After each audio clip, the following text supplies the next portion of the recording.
ব্রাইডকে সাজাতে গিয়ে সে কি অবস্থা, নাকের কাছ থেকে মেকআপ করার টাইমে এতই রক্ত বেরোয় নাকের খুলতে গিয়ে সে কি বলবো। দিনটি ছিল 7th আগস্ট। সেদিন আমার ব্রাইডের লোকেশন ছিল পীরগাছা, তেঁতুলিয়া। ইভিনিংয়ে যেহেতু আমাকে যেতে বলেছিল, তো আমি ঠিক টাইম মতো রেডি হয়ে নিয়েছি এবং লোকেশনের উদ্দেশ্যে বেরিয়ে পড়েছি। লোকেশনগুলো এতটাই সুন্দর লাগে যখন আমি গ্রামের মাঝখান থেকে যাই। আশেপাশে গাছপালাগুলো দেখতে দেখতে যেতে আমার সত্যি বলতে এত ভালো এক্সপিরিয়েন্স, এত ভালো লাগে যে তোমাদের কি বলবো। যেতে আমার প্রায় 45 থেকে 50 মিনিট মতো লেগেছে বাইকে। ব্রাইড কলিং ছিল 3টের মধ্যে, আর একদম 3টের মধ্যে আমি পৌঁছে গেছি ব্রাইডাল লোকেশনে। আমি বারাসাতের দিকে প্রায় অনেকবার সাজাতে গেছি, ওখানে আমার প্রচুর ব্রাইডস আছে এবং ফাইনালি যাওয়ার পর আমার ব্রাইড চলে আসে। এটা হচ্ছে আমার ব্রাইডের বিফোর লুক। অ্যান্ড দেখো আই মেকআপটা কতটা সুন্দর হয়েছে এবং ওর ইচ্ছা অনিচ্ছা জেনেই আই মেকআপ স্টার্ট করি। সো আমার ব্রাইড ফার্স্ট টাইম দেখছে, এখনো অব্দি ওর মুখ দেখেনি, তো দেখো বলো কেমন লাগছে। হ্যাঁ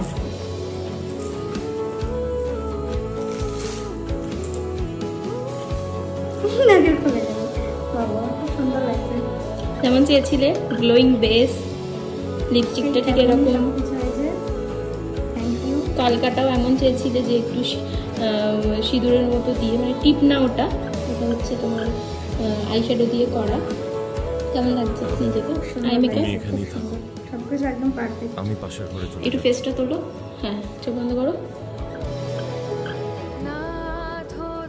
গ্লাস ফিনিশ মেকআপ হয়েছে আজকে, এইচডি ওয়াটারপ্রুফ বেস। তো ভালো লাগছে? তো ভালো লাগছে? আর একটু দেখো হেয়ার স্টাইলটা কেমন হচ্ছে, লাইন্স।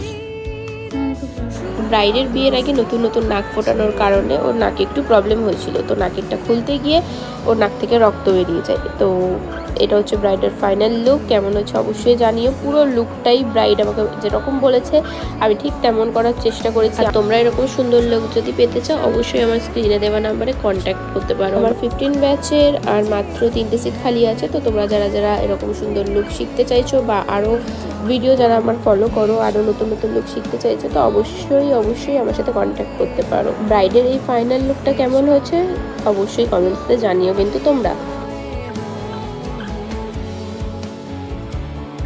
পছন্দ হয়েছে?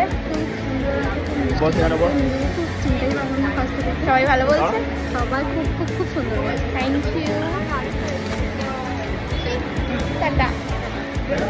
ব্রাইডকে সাজিয়ে আমরা বেরিয়ে যাই এবং বাড়ি আসার পথে আমরা একটু খড়িবাড়ি চলে গেছিলাম, কারণ খড়িবাড়ির চা আমার খুব মোস্ট ফেভারিট। আর তার সাথে ঘুগনি আমার তো ভীষণ ভালো লাগে। ওখানে যাওয়ার জন্য জাস্ট আমি সময় খুঁজি, তারপর আমরা একটু ভালো টাইম স্পেন্ড করে বাড়ি চলে আসি। আজকের ব্লগটা কেমন লাগলো অবশ্যই কিন্তু তোমরা